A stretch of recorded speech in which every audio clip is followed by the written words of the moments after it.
Hello everyone, this is Shruti. Welcome to Shruti's Heuristics. Editorial analysis பார்க்க போகிறோம்.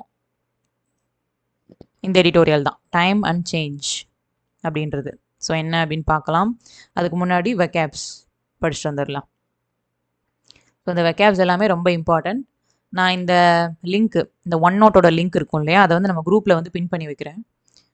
So that நீங்கள் வந்து உங்கள் எக்ஸாமுக்கு முன்னாடி ஒரு தடவை ரிவைஸ் பண்ணிங்கன்னா ரொம்ப யூஸ்ஃபுல்லாக இருக்கும். SBI PO prelims and PO mains ரெண்டு எக்ஸாமுக்குமே உங்களுக்கு வந்து ஸ்டாண்டர்டான வேர்ட்ஸ் ரொம்ப முக்கியம் இங்கிலீஷில். இன்கேஸ் எதுலையாவது உங்களுக்கு அந்த மீனிங்ஸ் சினானிம்ஸ் ஆண்டனிம்ஸ் கேட்டிருந்தாங்க அப்படின்னா அதுக்கு கூட நீங்கள் அதை யூஸ் பண்ணிக்கலாம். அது மட்டும் இல்லாமல் IBPS PO மெயின்ஸ் வந்து இன்னும் வரப்போகுது, இன்னும் கொஞ்ச நாளில். I think November 5th. ஆமாம். ஸோ அதுக்குமே உங்களுக்கு இங்கிலீஷில் கொஞ்சம் அந்த ஸ்டாண்டர்டான வேர்ட்ஸ்லாம் யூஸ் பண்ணியிருப்பாங்க. அதுக்காக நீங்கள் நல்லா படிச்சுக்கணும். ஸோ நான் குரூப்பில் வந்து இந்த அக்டோபர் மந்தோட வெக்கேப்ஸ் ஒன் நோட்டு லிங்க் வந்து நான் பின் பண்ணி வைக்கிறேன். ஸோ நீங்கள் குரூப்பில் ஜாயின் பண்ணிட்டீங்க அப்படின்னா இந்த வெக்கேப்ஸ் வந்து நீங்கள் படிச்சுக்கோங்க. டிசென்டிங் அப்படின்றது ஃபஸ்ட் வேர்ட். ஸோ என்ன மீனிங் கொடுத்துருக்காங்க அப்படின்னா, having or expressing opinions that are different from those that are officially accepted. அதாவது அஃபிஷியலாக இதுதான் கரெக்ட் அப்படின்னு சொல்லிட்டு சொல்லியிருப்போம் இல்லையா, அதுக்கு ஆப்போசிட்டாக நடக்கிறது, அதாவது டிஸ்அப்ரூவல் கொடுக்குறது அந்த மாதிரி. அசென்ட்னு நம்ம ஒரு வார்த்தை கேள்விப்பட்டிருப்போம். அசென்ட் அப்படின்னா ஒப்புதல், அப்ரூவல் கொடுக்குறாங்க. அதுக்கு ஆப்போசிட் தான் டிசென்ட். ஒப்புதல் கொடுக்கல. அப்ரூவல் ஒப்புதல் ரெண்டும் மேட்ச் ஆகிடுச்சு, ரெண்டும் ஜாயின் ஆகிடுச்சு. ஓகே, டிசென்ட் இங்கே வந்து சொல்லியிருப்பாங்க டிஸ்அக்ரி வித் மெத்தட்ஸ், டிஸ்அக்ரி. அடுத்தது டெஃபர்மெண்ட். டெஃபர்மெண்ட் அப்படின்றது வந்து நம்ம டிஃபர்னு ஒரு வார்த்தை படிச்சிருப்போம், ஒத்தி வைக்கிறது அப்படின்னு சொல்லிட்டு. அதே தான் இதுவும் நவுன் ஃபார்மில் வருது. போஸ்ட்போன்மெண்ட், டெஃபரல், சஸ்பென்ஷன், அட்ஜர்ன்மெண்ட் இதெல்லாமே வந்து டிஃபர்மெண்ட்டுக்கு மீனிங். இன்டர்லூட் அப்படின்றது பார்த்தீங்கன்னா, இந்த வார்த்தையோட மீனிங் நமக்கு எல்லாருக்கும் தெரியும், ஆனால் இந்த வார்த்தை வந்து இப்போ கொஞ்சம் புதுசாக இருக்கும். நம்ம இன்டர்மிஷன் அப்படின்னு நம்ம கேள்விப்பட்டிருக்கோம் இல்லையா, இடைவேளை. ஸோ அதுதான் இந்த இன்டர்லூட் அப்படின்றது. ஸோ இப்படியும் யூஸ் பண்ணலாம், இப்படியும் சொல்லலாம் வார்த்தை. ஓகே, எடிட்டோரியலுக்குள்ளே போயிடலாம்.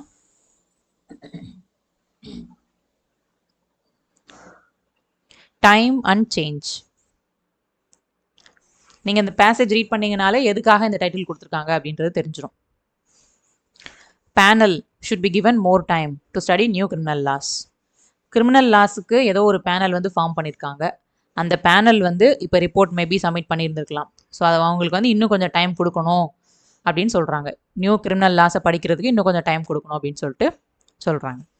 Parliamentary committee appears to be quite close. Parliamentary committee அப்படின்னா அந்த கமிட்டி தான், அந்த பேனல் நம்ம பார்த்தோம் இல்லையா, அந்த panel.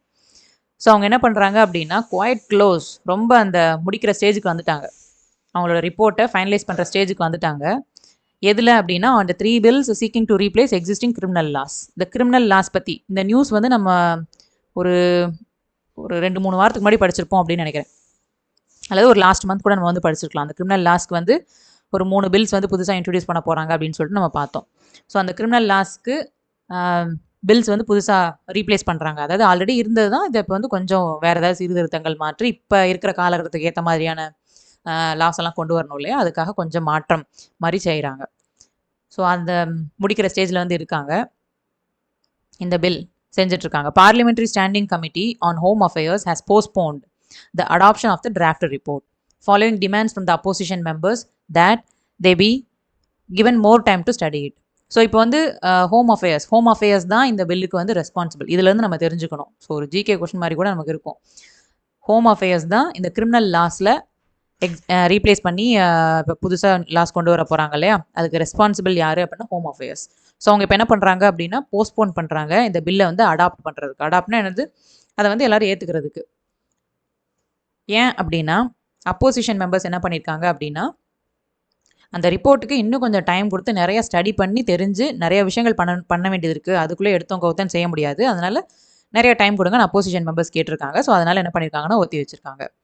The report is said to have at least 3 dissenting notes. Dissenting அப்படின்னா என்னது, டிஸ்அக்ரிமெண்ட், ஒத்து போகாத ஒரு நோட்ஸ் வந்து இந்த ரிப்போர்ட் சொல்லுது. மெயினாக எதுக்கு pertaining நம்ம நேற்றே பார்த்தோம். pertaining அப்படின்னா ரிலேட்டட் டு அந்த மாதிரி தான் மீனிங் வரும். Mainly pertaining to the text of the Bharatiya Nyaya Sanhita. So இது ஒரு பில்லு. இந்த 3 பில் நம்ம பார்த்தோம் இல்லையா, அந்த இதில் இது ஒன்று பாரதிய நியாயா சன்ஹிதான்னு சொல்லிட்டு இதில் வந்து டிஸ்அக்ரிமெண்ட், ஒத்துப்போகாத நிலைமை வந்து இருக்குது. Which will replace Indian penal code. இதுதான் என்ன பண்ணுது, பாரதிய நியாயா சன்ஹிதா அப்படின்றது இந்தியன் பீனல் கோட் அந்த இதை வந்து ரீப்ளேஸ் பண்ணுது. ஐபிசி அப்படின்னு சொல்லுவோம் இல்லையா, அதை ரீப்ளேஸ் பண்ணி பாரதிய நியாயா சன்ஹிதான்னு மாற்றுறாங்க. அண்ட் த பாரதிய நகாரிக் சுரக்ஷா சன்ஹிதா அப்படின்னு சொல்லிட்டு இன்னொரு ஒரு பில்லு. இந்த பில் வந்து எதுக்கு ரீப்ளேஸ் பண்ணுறாங்க அப்படின்னா come in the place of code of criminal procedure. So இந்த 2 பில்லுக்கும் வந்து டிஸ்அக்ரிமெண்ட் இருக்குது. இன்னொரு பில்லுக்கு மட்டும்தான் எல்லாரும் யுனானிமஸாக ஒத்துக்கிறாங்க அப்படின்னு சொல்லிட்டு சொல்கிறாங்க. இந்த 2 பில்லுக்கு மட்டும் டிஸ்அக்ரிமெண்ட் இருக்குது. எல்லாரும் வந்து ஒருமித்த கருத்தை வந்து சொல்லலை இந்த 2 பில்லுக்கு. ஒன்று வந்து ஐபிசி இந்தியன் பீனல் கோடை ரீப்ளேஸ் பண்ணுற அந்த பாரதிய நியாயா சன்ஹிதா அப்படின்றது. இன்னொன்று பார்த்தீங்க அப்படின்னா கோட் ஆஃப் கிரிமினல் ப்ரொசீஜர் அதை ரீப்ளேஸ் பண்ணுற பாரதிய நகாரிக் சுரக்ஷா சன்ஹிதா அப்படின்ற பில்லு. எதுக்கு வந்து யுனானிமிட்டி இருக்குது, எதுக்கு எல்லாருமே ஒருமையாக ஓகே அப்படின்னு சொல்லியிருக்காங்கன்னா தேர்ட் பில், அது வந்து பாரதிய சக்ஷயா பில். சக்ஷயா பில் அப்படின்றது இது வந்து எதுக்காக அப்படின்னா இந்தியன் எவிடன்ஸ் ஆக்ட், எவிடன்ஸ் ஆக்ட்னு சொல்லிட்டு ஒரு இதுக்கு அதை ரீப்ளேஸ் பண்ணுறதுக்கு. இது மட்டும் தான் எல்லாரும் ஒத்துக்கிறாங்க, ஓகே பண்ணலாம் அப்படின்னு சொல்லிட்டு. மற்றதுக்கெல்லாம் கொஞ்சம் எதிர்ப்பு தெரிவிக்கிறாங்க அப்படின்ற மாதிரி சொல்கிறாங்க. having begun its deliberations only on August 24. August 24ஆம் தேதி தான் இந்த பார்லிமெண்ட்ரி ஸ்டாண்டிங் கமிட்டி என்ன பண்ணியிருக்காங்க அப்படின்னா ஒரு டெலிபரேஷன்ஸை ஸ்டார்ட் பண்ணியிருக்காங்க. டெலிபரேஷன் அப்படின்றது ஒன்றும் கிடையாது, ஒரு விஷயத்தை நம்ம பண்ணுறதுக்கு முன்னாடி ஆழ்ந்து ஆராய்ந்து யோசிச்சு எல்லாம் பண்ணுவோம் இல்லையா, ஸோ அந்த இது அந்த டெலிபரேஷன்ஸ் அப்படின்றது. ஸோ இந்த விஷயத்த ஃபுல்லாக அடாப்ட் பண்ணிக்கணும் அப்படின்னா அதுக்கு நிறையா யோசித்து செயல்படணும் இல்லையா. ஸோ அப்போ அந்த கமிட்டி வந்து இந்த மாதிரியான யோசனைகளை ஆகஸ்ட் 24ஆம் தேதி தான் ஸ்டார்ட் பண்ணியிருக்காங்க அப்படின்னு சொல்லியிருக்காங்க.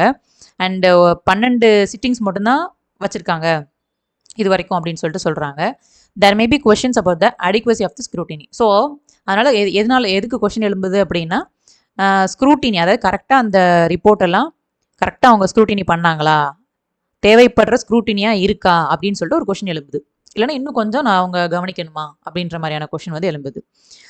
The whole point of introducing these new criminal codes was to bring about a major overhaul of a body of law deemed to be too colonial in orientation. ஏன் இப்போ இந்த புதுசாக இந்த பில்லை இன்ட்ரோடியூஸ் பண்ணுறாங்க, அது பாட்டுக்கு இருந்தால் என்ன அப்படின்னு சொல்லிட்டு ஒரு கொஷின் வரும். எதுக்காக பண்ணுறாங்கன்றது ரீசனாக இந்த லைனில் கொடுத்துருக்காங்க. அந்த லா வந்து எப்படி இருக்காமா, ஏற்கனவே போடப்பட்ட லா வந்து எப்படி இருக்காமா, டீம்டு டு பீனா ஒத்துக்கிறாங்க இந்த மாதிரி இருக்குது அதனால தான் மாற்றுறோம் அப்படின்னு சொல்லிட்டு.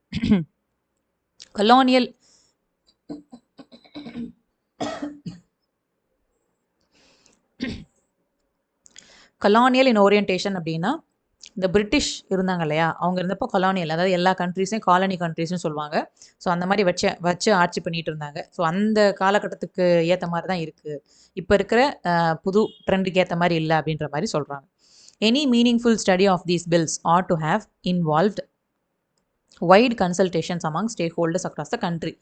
ஏதாவது வந்து இந்த பில்லை புதுசாக அதை படிக்கணுமோ இல்லை ஏதாவது மாற்றம் கொண்டு வரணுமோ அது என்ன இருக்கணும் அப்படின்னா stack holders across the country, யார் யாரெல்லாம் வந்து முக்கிய பங்கு அங்கே வகிக்கிறாங்களோ அவங்கக்கிட்ட வந்து கருத்தை கேட்டு அதுக்கப்புறமா தான் அந்த மாற்றங்கள் எல்லாம் கொண்டு வரணும் அப்படின்னு சொல்லிட்டு சொல்கிறாங்க. ஐடியலினா பர்ஃபெக்ட்லி அந்த மாதிரி. Ideally, the panel should hold sittings across the country and listen to lawyers and activists on the details of the various sections, besides member of the subordinate judiciary who actually work the law and procedure laid down in the courts. அதாவது என்ன சொல்கிறாங்க அப்படின்னா, so அதே மாதிரி இப்போ நம்ம மேலே என்ன சொல்லியிருந்தோம், ஏதாவது ஒரு மாற்றம் ஒரு லாலையோ இதிலையோ கொண்டு வராங்க அப்படின்னா அந்த ஸ்டேக் ஹோல்டர்ஸ் முக்கியமாக அதில் யார் பங்கு வகிக்கிறாங்கன்னு பார்த்து அவங்க கிட்ட நம்ம என்ன பண்ணணும், கன்சல்ட் பண்ணணும் அப்படின்னு சொல்லிட்டு சொல்கிறாங்க. இப்போது இந்த பில் என்ன பில், நம்ம இந்த கிரிமினல் பில் பார்த்துட்ருக்கோம் இல்லையா, இதில் மெயினாக யார் பங்கு வகிக்கிறாங்க அவங்கக்கிட்ட நம்ம வந்து கன்சல்டேஷன் பண்ணணும். ஸோ அதை தான் இங்கே சொல்ல வராங்க. ஸோ அதனால் பர்ஃபெக்டாக அந்த பேனல் வந்து என்ன பண்ணணும்னா இந்த across the country and listen to lawyers அப்புறம் ஆக்டிவிஸ்ட், இந்த மனித உரிமைக்காக போராடுவாங்களே அந்த ஆக்டிவிஸ்ட் நம்ம சொல்லுவோம், இவங்க கூடலாம் வந்து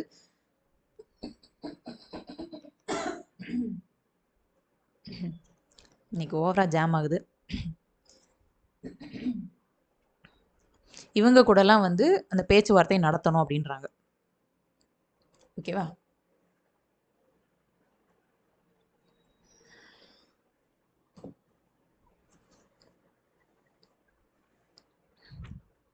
பிசைட்ஸ் அப்படின்னா என்னது, இன் அடிஷன். அதாவது இவங்க அதை பண்ணுறாங்க, இந்த விஷயம், அதாவது பிசைட்ஸ்க்கு அப்புறம் சொல்கிற விஷயம் அவங்க பண்ணுறாங்க, அந்த பேனல் வந்து பண்ணுற விஷயம், அது கூட சேர்ந்து இதையும் பண்ணணும் அப்படின்னு சொல்கிறாங்க. பிசைட்ஸ்க்கு முன்னாடி சொன்ன விஷயத்த பண்ணணும் அப்படின்றாங்க. ஸோ பிசைட்ஸ்க்கு அப்புறம் என்ன பண்ணுறாங்க அவங்க, members of the subordinate judiciary who actually work, அதாவது ஜுடிஷியரி சிஸ்டம் இருக்கு இல்லையா, அவங்க கூட மட்டும் பேச்சுவார்த்தை நடத்துறதோட இவங்க கூடயும் பண்ணணும்.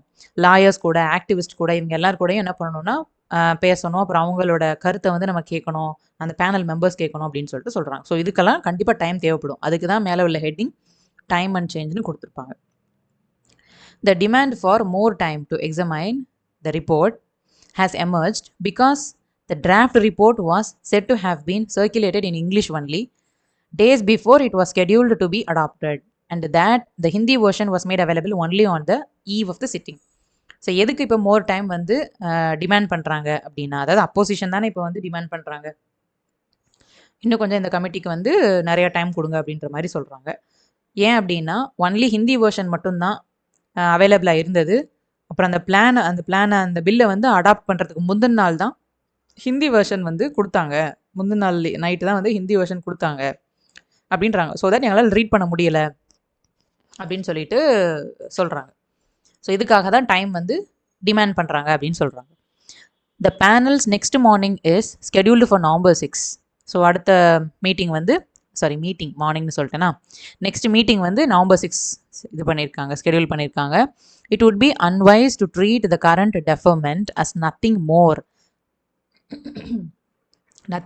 than a brief interlude to give more time to panel members to study the draft report. அதாவது இட் வுட் பி அன்வைஸ்னா என்னது, அறிவு இல்லாத தன்மையாக போகும். எப்போ இந்த கரண்ட் டெஃபர்மெண்ட், அதாவது இப்போ ஒத்தி வைப்பு ஒன்று கொடுத்துருக்காங்க இல்லையா, இந்த ஒத்தி வைப்பு அப்படின்ற காலகட்டத்தை, அதாவது இந்த இன்டர்மிஷன் ஒரு பீரியட் மாதிரி கொடுத்துருக்காங்க இல்லையா, இந்த காலகட்டத்தை வந்து சும்மா எப்பயும் போல் ஒரு பில்லுக்கு கொடுக்குற ஒத்தி வைப்பு தானே, ஒரு பில்லுக்கு கொடுக்குற பீரியட் தானே அப்படின்னு சொல்லிட்டு நம்ம யோசிக்காமல் நம்ம என்ன பண்ணணும்னா, அதில் வேறு ஏதாவது மாற்றங்கள் எதுவும் இருக்கா அப்படின்ற மாதிரிலாம் திங்க் பண்ணுறதுக்கு யூஸ் பண்ணணும் அப்படின்றாங்க. ஸோ இந்த மாதிரி திங்க் பண்ணிங்கன்னா அது அன்வைஸ் அப்படின்னு சொல்கிறாங்க. அதாவது சும்மா நார்மலாக எல்லா பில்லுக்கும் கொடுக்குற ஒரு காலகட்டம் தானே அப்படின்னு சொல்லிட்டு நம்ம திங்க் பண்ணுறது அன்வைஸ் அப்படின்னு சொல்கிறாங்க. ரேதர்னா மேலே சொன்னதுக்கு ஆப்போசிட் அன்வைஸ்ன்னு சொல்லியிருந்தாங்க இல்லையா. அப்போ இப்போ எது வந்து வைஸாக இருக்கும், எப்படி நம்ம திங்க் பண்ணணும் அப்படின்னு சொல்லியிருக்காங்க. அதாவது இந்த மாதிரி திங்க் பண்ணக்கூடாது அப்படின்னு சொல்லியிருக்காங்க மேலே.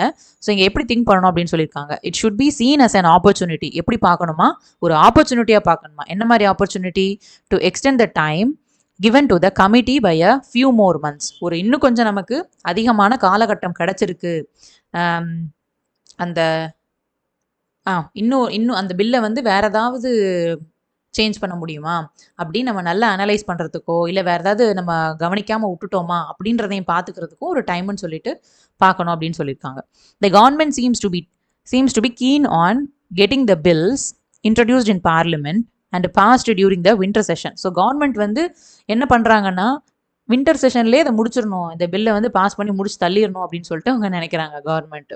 தேர் is no reason for such haste. So இந்த மாதிரி அவசரமாக பண்ணுறதுக்கு என்ன ஒரு காரணமும் கிடையாது, ஒன்றும் இல்லை, நீங்கள் மெல்லவே பண்ணலாம் அப்படின்னு சொல்லிட்டு சொல்கிறாங்க. It might be argued that considerable sections of the new laws are mere reproduction of the old codes and that one study by the standing committee may be enough before they are introduced in the legislature. அதாவது இந்த மாதிரி argue பண்ணலாம். இப்போ நம்ம மேலேருந்து என்ன பார்த்துக்கிட்டு இருக்கோம், டைம் வந்து வேணும் அப்படின்னு பார்த்துட்டு இருக்கோம். அப்போசிஷன் தான் டைம் வந்து கேட்டாங்க, ஏன் அந்த டைம் வேணும்னு கேட்டாங்கன்றதான் நம்ம ஜஸ்டிஃபை பண்ணி இந்த இடத்துலலாம் பார்த்துட்டு இருந்தோம். ஓகேவா, எதுக்காக டைம் வேணும் அப்படின்னு சொல்லிட்டு இந்த இடத்துல நம்ம ஜஸ்டிஃபை பண்ணி, அப்போசிஷன் கேட்ட டிமாண்டை ஜஸ்டிஃபை பண்ணி பார்த்துட்டு இருந்தோம். இங்கே பார்த்தீங்க அப்படின்னா அதுக்கு அப்படியே சொல்லியிருப்பாங்க. அதாவது இந்த மாதிரி ஆர்கியூ பண்ணலாம். அதாவது இப்போ இன்ட்ரடியூஸ் பண்ணுற லா அப்படின்றது வந்து பழைய இருக்கிற லாவில் ஒரு சின்ன சின்ன மாற்றங்களை தான் கொண்டு வர போகிறோம், அதனால இதுக்கு எதுக்கு இவ்வளோ டைம்னு சொல்லிட்டு அந்த அப்போசிஷனுக்கு ஆப்போசிட்டாக யாராவது இருப்பாங்க இல்லையா, அவங்க வந்து ஆர்கியூ பண்ணலாம் அப்படின்னு சொல்கிறாங்க. இந்த மாதிரியும் கேட்கலாம். It might be argued that considerable section of the new laws are mere reproduction of the old codes. Old கோடோட ரீப்ரொடக்ஷன் தான். ஸோ அதுக்கு எதுக்கு இத்தனை டைம் வந்து உனக்கு தேவைப்படுது அப்படின்ற மாதிரி கூட ஒருத்தவங்க கேட்கலாம் அப்படின்னு சொல்கிறாங்க. ஹவெவர்னா என்னது, ஒரு பாசிட்டிவ் ஒரு நெகட்டிவ்னு நம்ம பார்த்துருக்கோம். ஸோ இந்த இடத்துல நம்ம வந்து ஒரு நெகட்டிவ் சென்டென்ஸ் பார்த்துருக்கோமோ, அப்போ இந்த இடத்துல வந்து பாசிட்டிவ் சென்டென்ஸ் வந்து நம்ம பார்க்க போகிறோம். தேர் ஆர், அதாவது ஏன் இந்த இது நான் நெகட்டிவ்னு சொல்கிறேன்னு உங்களுக்கு தெரிஞ்சிருக்கணும். நம்ம மேலே வந்து இந்த டைமு எதுக்காக இருக்கணுன்றதை நம்ம திங்க் பண்ணணுன்றத மாதிரி மேலே உள்ள பேசேஜில் பார்த்தோம். அதுக்கடுத்து இந்த இடத்துல இந்த லைனில் மட்டும் என்ன சொல்லியிருக்காங்க அப்படின்னா, டைமே தேவையில்லையே, ஏன்னா இது வந்து ஏற்கனவே இருந்த லாவோட ஒரு ரீப்ரொடக்ஷன் தானே, அதை அப்படியே நம்ம சின்ன சின்ன சீர்திருத்தங்களை மட்டும் நம்ம செய்ய போகிறோம், அதுக்கு எதுக்கு இவ்வளோ டைமு அப்படின்னும் கேட்கலாம் ஒருத்தவங்க அப்படின்னு சொன்னோம். ஸோ அதுக்கு இப்போ ஆப்போசிட்டாக ஒரு ஸ்டேட்மெண்ட் வந்து இங்கே அடுத்து ஹவருக்கு அடுத்து வரப்போகுது. There are areas that may require deeper scrutiny. So ஏன் இந்த மாதிரி டைம் வேணும் அப்படின்றதுக்கு ஜஸ்டிஃபை பண்ணுறதுக்கு இந்த பாயிண்ட் சொல்லியிருப்பாங்க. ஒரு சில ஏரியாஸில் இன்னும் டீப்பர் ஸ்க்ரூட்டினி பண்ணணும். எந்தெந்த ஏரியாஸ் அப்படின்னு சொல்லியிருப்பாங்க. For instance the scope for misuse, அதாவது இப்போ புதுசாக சீர்திருத்தம் கொண்டு வந்த லால யாருக்காவது ஏதாவது மிஸ்யூஸ் பண்ணுற மாதிரியான ஆப்ஷன் கிடச்சிருமா அப்படின்றத நம்ம வந்து செக் பண்ணணும். நம்ம எல்லாம் இந்த பார்லிமெண்ட்ரி ஸ்டாண்டிங் கமிட்டி இந்த டைம் அவங்களுக்கு இருக்குல்ல, அதில் இந்த டைமில் செக் பண்ணணும் அப்படின்னு சொல்கிறாங்க. Scope for misuse if any இந்த நியூ டெஃபினிஷன்ஸ், ஏதாவது அந்த புது டெஃபினிஷனில் ஏதாவது மிஸ்யூஸ் பண்ணுற மாதிரி ஏதாவது ஒன்று ஆப்ஷன் இருக்கான்னு சொல்லிட்டு செக் பண்ணணும். The desirability of introducing new offences சர்ச்சஸ் ஹேட் ஸ்பீச். அப்புறம் இந்த ஹேட் ஸ்பீச்னு சொல்லிட்டு புது அஃபென்ஸ்னு ஒன்று என்ன பண்ணுறாங்கன்னா இன்ட்ரடியூஸ் பண்ணுறாங்க. அது எந்த மாதிரியான விளைவுகளை ஏற்படுத்தும் அப்படின்ற மாதிரிலாம் கொஞ்சம் நீங்கள் வந்து என்ன பண்ணலாம்னா ஆராய்ச்சி பண்ணலாம் அப்படின்னு சொல்கிறாங்க. And whether there is further scope for procedural reform in the criminal justice system. So இதுவும் பண்ணலாம். அண்ட் வெதர் ஏதாவது இன்னும் ப்ரொசீஜரல் ரிஃபார்ம் பண்ண வேண்டியது இருக்கா அப்படின்னு சொல்லிட்டு, further scope for procedural reform இந்த criminal justice system. Criminal justice சிஸ்டமில் இன்னும் ஏதாவது மாற்றங்களை கொண்டு வரதுக்கான வாய்ப்பு இருக்கா அப்படின்ற மாதிரியும் செக் பண்ணலாம் இந்த டைமை வச்சு அப்படின்னு சொல்கிறாங்க. ஸோ அவ்வளோதான். ஸோ இதுக்காக இந்த டைமை வந்து யூஸ் பண்ணிக்கலாம் அப்படின்றாங்க. அதனால தான் இங்கே என்ன சொல்லியிருப்பாங்கன்னா இட் வுட் பி அன்வைஸ் அப்படின்னு சொல்லியிருப்பாங்க. இந்த மாதிரி இந்த காலகட்டத்தை சும்மா எல்லா பில்லுக்கும் கொடுக்குற ஒரு ஷார்ட் பீரியட் தான் அப்படின்னு சொல்லிட்டு நம்ம திங்க் பண்ணி அதை சும்மா லேஸில் விட்டுறக்கூடாது. இந்த மாதிரியான ஆராய்ச்சிகளை பண்ணி இன்னும் அந்த பில்லை வந்து நம்ம என்னென்ன மாதிரி ஸ்டாண்டர்டாக கொடுக்கலாம் அப்படின்னு சொல்லிட்டு அந்த பார்லிமெண்ட்ரி ஸ்டாண்டிங் கமிட்டி யூஸ் பண்ணிக்கணும் அப்படின்னு சொல்லிட்டு சொல்கிறாங்க. ஓகேவா? அவ்வளோதான். Thank you so much. நான் இந்த லிங்க்கை வந்து உங்களுக்கு குரூப்பில் இப்போ நான் அட்டாச் பண்ணிடுறேன். வெக்காப்ஸ் நீங்கள் வந்து படிச்சுக்கோங்க. ஓகே, கீப் வாட்சிங். Tata bye bye. See you. உங்களுக்கு ஏதாவது டவுட்ஸ் இருக்குது அப்படின்னா எனக்கு டெலகிராமில் மெசேஜ் பண்ணுங்கள்.